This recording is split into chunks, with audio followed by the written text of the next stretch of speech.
Olá, queridos, paz e graça, pastor Daniel falando com vocês.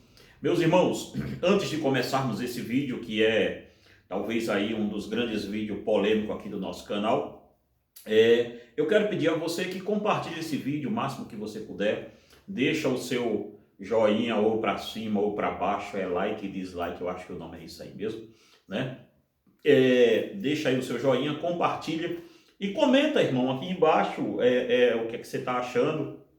Comenta também se você concorda ou não concorda sobre esse vídeo, o que você acha sobre esse tema, tá? Comentário é sempre muito bem-vindo. Comenta aí com a educação, discorda ou concorda, tanto faz, tá ok? Só que antes de começar esse vídeo, nós vamos falar hoje sobre um tema que é muito abordado em escola bíblica dominical e tudo, mas antes de abordarmos esse tema, eu quero recomendar a você aqui, para você aprofundar um pouco a sua leitura. São 3 livros aqui, tem um outro também que eu escrevi, que é o 10 motivos para não crer no livre-arbítrio. Esse eu não tenho ele aqui ainda, mas não tenho mais ele aqui, vamos ter depois. Mas nós temos aqui doutrinas fundamentais da graça, doutrinas fundamentais da graça. Esse livro aqui vai te ajudar um pouco a você se aprofundar nesse assunto. O WhatsApp está aí embaixo, onde você pode adquirir. E também esse livro aqui, O Sonho da Mulher de Pilatos, como Deus usa os ímpios para cumprir os seus propósitos. Esse livro aqui é muito legal, um livro muito fininho, mas um livro muito bom, tá? Saiu aí, Débora, ele aí saiu bem, né? Tá tranquilo? Então, olha bem, você pode adquirir esse livro aqui também no WhatsApp. E esse aqui, que não fui eu que escrevi, foi o pastor John Piper, chama-se Pecados Espetaculares, o seu propósito global na glória de Cristo. Esse livro aqui é um livrão, você deve ler, adquire aí, não estou ganhando nada da Cultura Cristã para fazer esse comercial, mas adquire aí no site da Cultura Cristã, tá? Vai ser muito bom para você, eu acho que esse livro ainda está disponível, eu acho, não sei se está.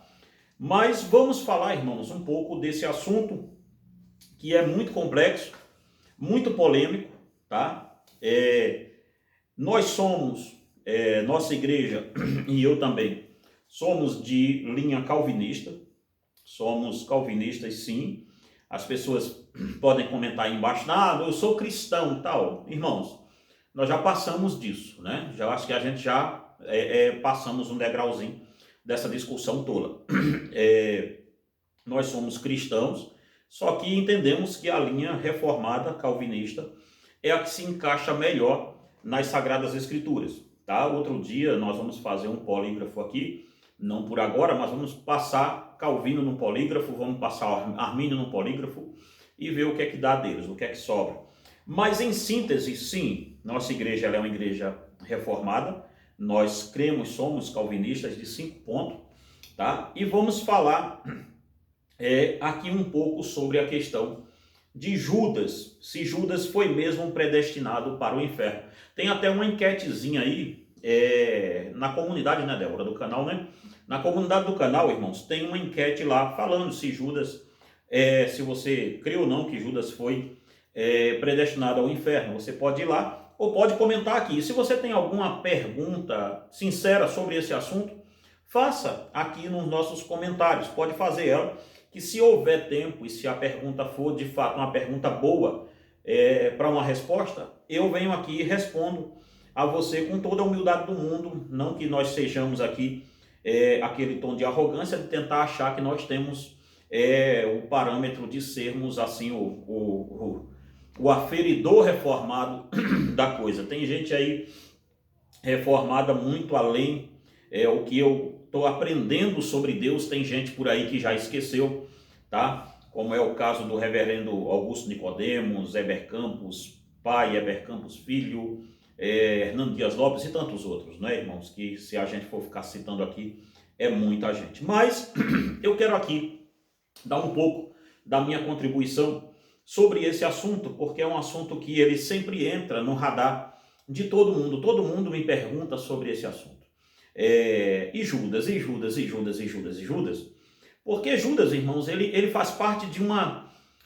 As pessoas se identificam com Judas na seguinte forma. Deus tem que usar de misericórdia com Judas, porque senão fica ruim para mim. E agora é que vai ser aqui. Quando cogitamos a ideia da questão de Judas ser predestinado ou não para alguma coisa, quando cogitamos a ideia, vemos muitas pessoas se colocando na tentativa esdrúxula de tentar defender Deus e sua justiça. Mas o que parece é que eles defendem mais Judas do que Deus. Tá?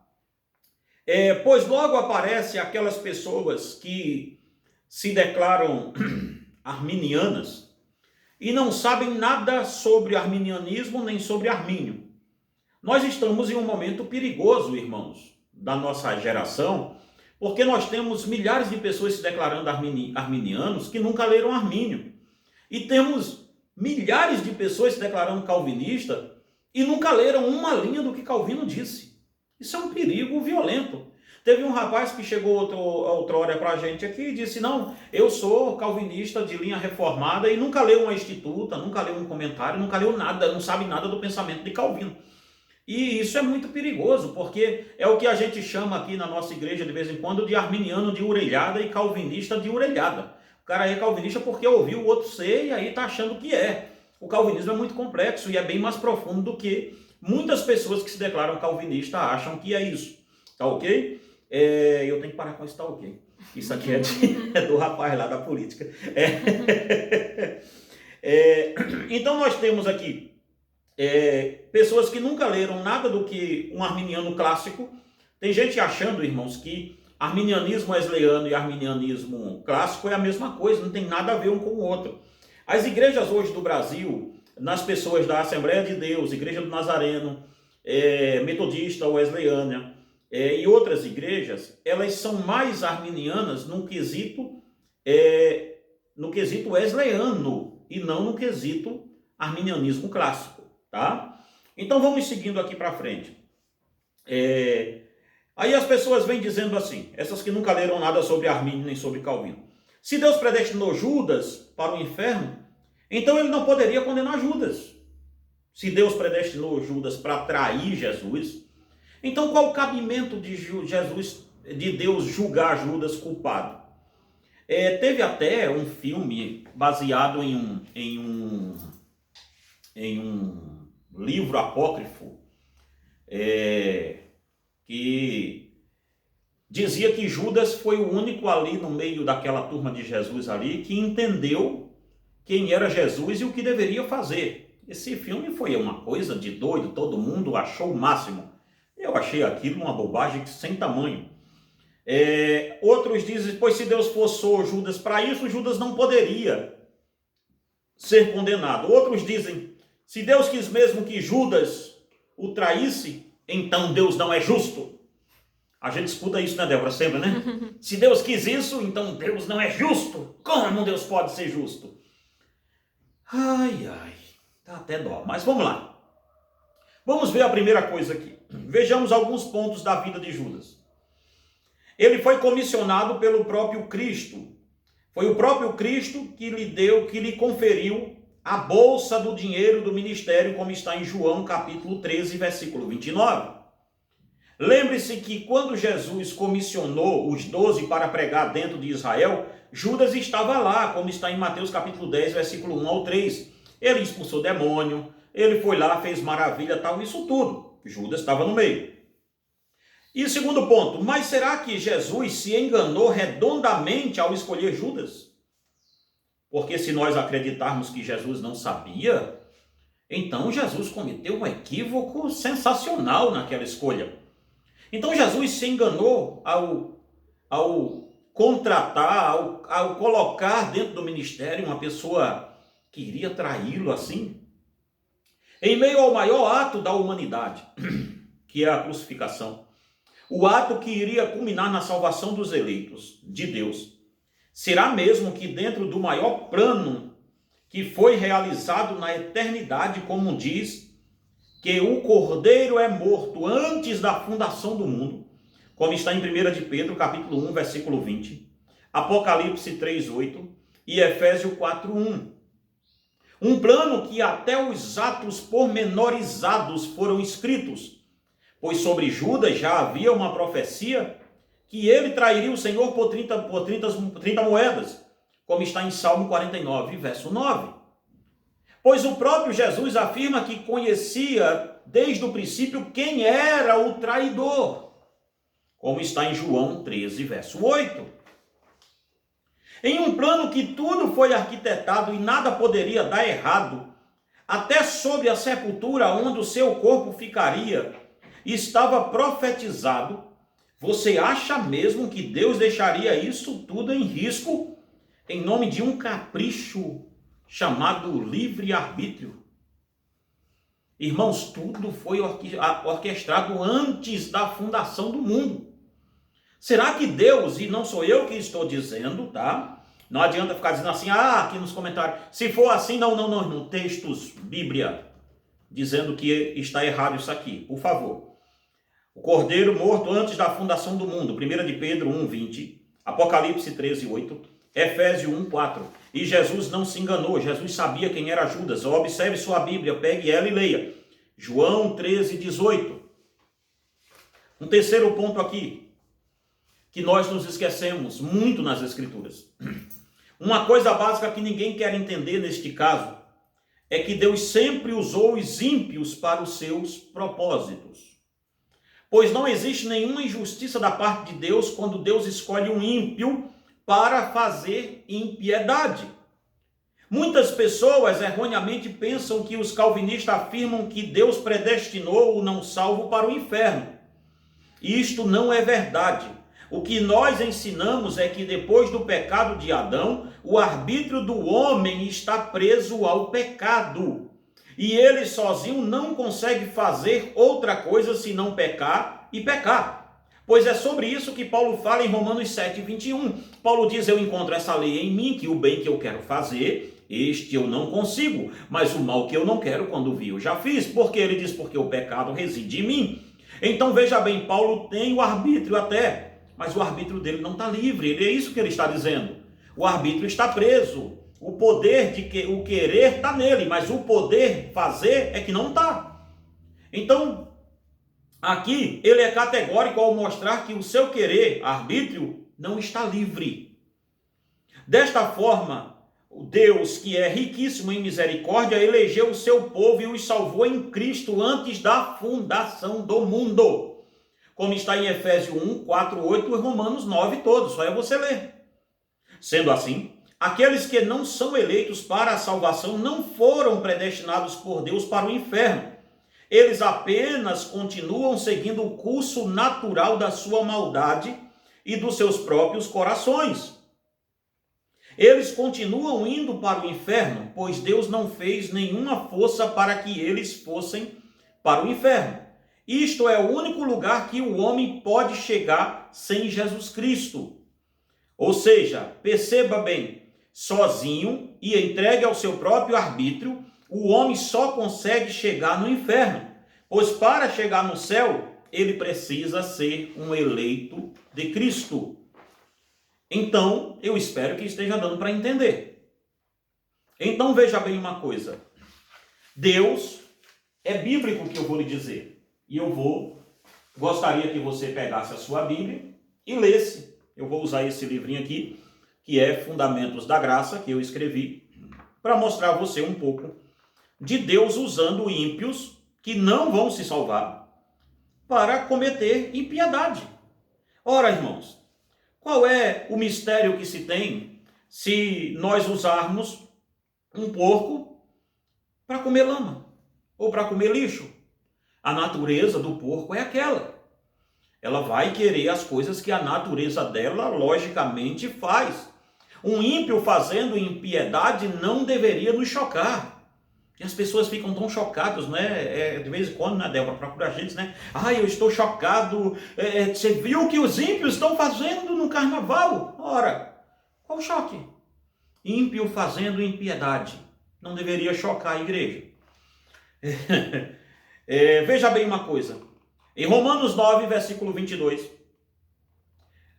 diz que Deus preparou os vasos da ira e os suportou para um dia específico. Vamos começar por aqui.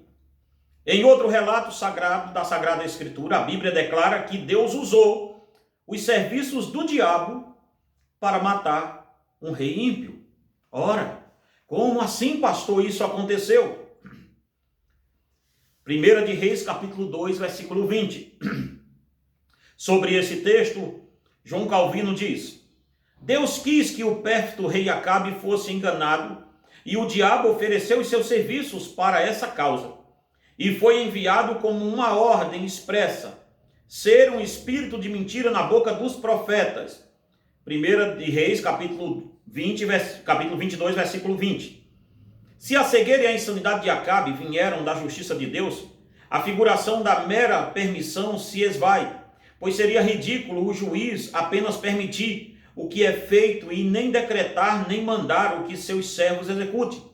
Deus não permitiu o demônio ir, ele ordenou que ele fosse.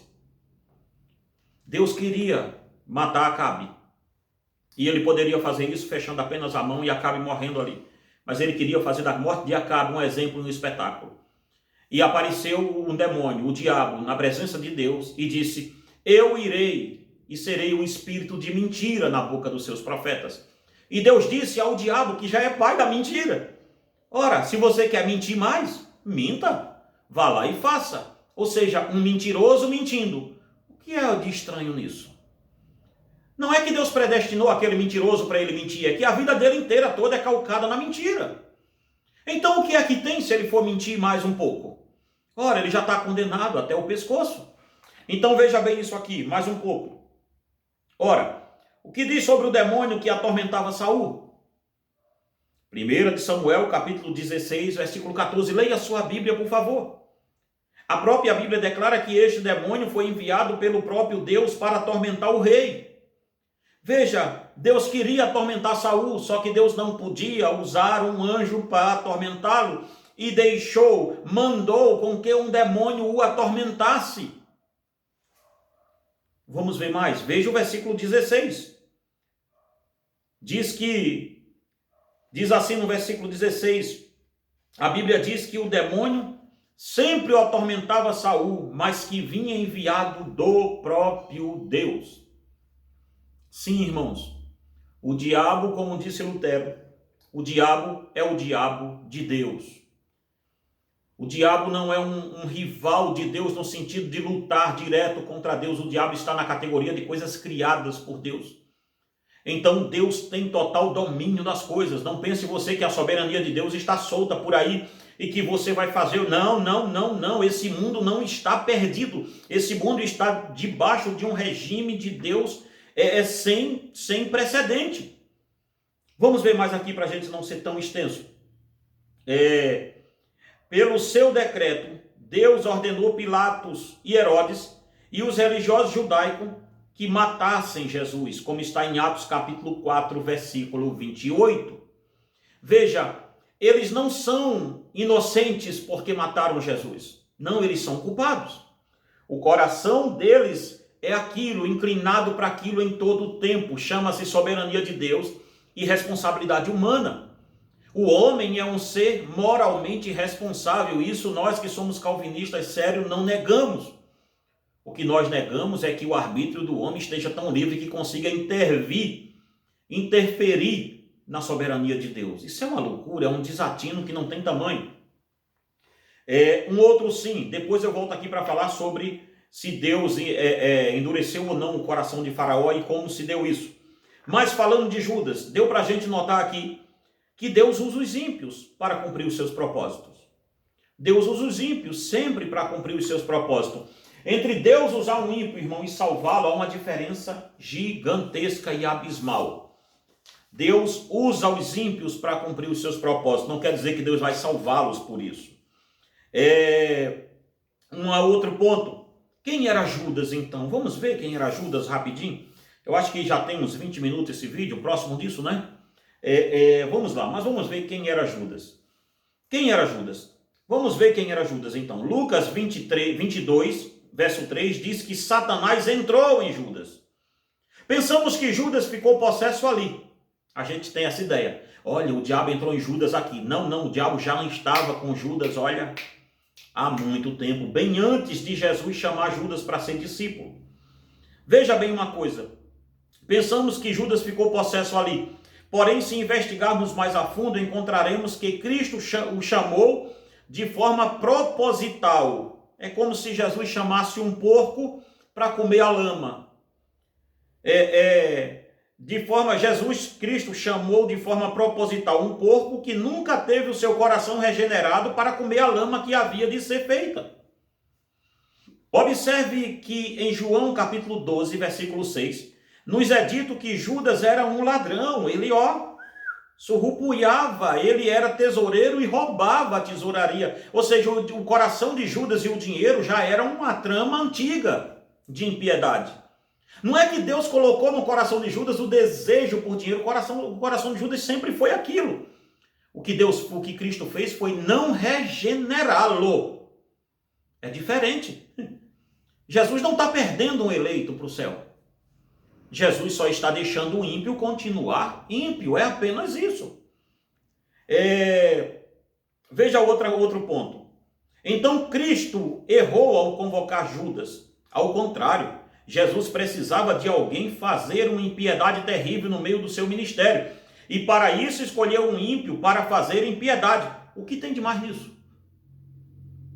Ora, irmãos, se olharmos bem e observarmos que Pilatos, os fariseus e todos que negaram Jesus faziam parte daqueles ímpios que deveriam fazer as suas impiedades, é assim que nós devemos olhar. Não é só Judas, é Pilatos, é Herodes, são todos esses ímpios que estavam juntos ali naquele tempo para cumprir o maior propósito de Deus da humanidade, que era salvar os seus eleitos. Sexto ponto para a gente terminar. Então a resposta para se Judas foi levado por Deus para trair Jesus. Em certo sentido, digamos que então a resposta para se Judas foi levado por Deus a trair Jesus. Se Deus empurrou Judas para aquilo ali e disse, você tem que trair assim. Em certo sentido, digamos que Deus escolheu o ímpio, o mais ímpio que existia ali, para cometer a maior impiedade. Judas era alguém que Deus não deu a Jesus, como ele mesmo disse na oração sacerdotal. Irmãos, não sou eu nem Calvino que está falando isso não, é Jesus. Olha a sua Bíblia em Mateus 17, João 17, versículo 12. Jesus vai fazer a oração sacerdotal sobre os discípulos e diz, Pai, daqueles que o Senhor me deu, nenhum deles se perdeu, senão o filho da perdição. Ora, irmãos, se o próprio Cristo não orou por Judas, e o próprio Cristo estava dizendo que nenhum dos que o Pai deu, porque em João é dito que aquele que vem a mim de maneira alguma eu lançarei fora, mas quem vem a ele? Aquele que o Pai me der, aquele que o Pai escolheu, aquele que o Pai me encaminhou, ou seja, o Pai encaminhou 11 a Jesus, e o 12º não, Judas não. Judas foi Jesus que tirou do meio dos ímpios para cometer uma impiedade. Judas é a típica pessoa que é usada por Deus por graça comum, mas não vai ser salvo. Está dando para você entender? Judas não foi predestinado por Deus para se perder. Não, até que não. Judas já estava perdido no seu próprio pecado e Jesus escolheu aquele pecador, aquele ímpio miserável, longe da glória de Deus, para continuar fazendo impiedade. Só que essa impiedade ia ser espetacular, porque ele iria trair, ia estar dentro do maior plano já visto, que é o plano da salvação. Então, em certo sentido, irmãos, Judas não foi predestinado por Deus para ir para o inferno. Judas estava indo para o inferno, e nessa caminhada dele ir para o inferno, passou dentro do ministério de Jesus com o mesmo caminho, indo para o inferno. Tome cuidado que eu deixo a vocês aqui a palavra de John Bunyan, no livro O Peregrino, quando está terminando, que ele diz assim, eu nunca pensei que na porta do céu existia um desvio que dava direto no inferno. Que Deus em Cristo te abençoe e te guarde em nome de Jesus.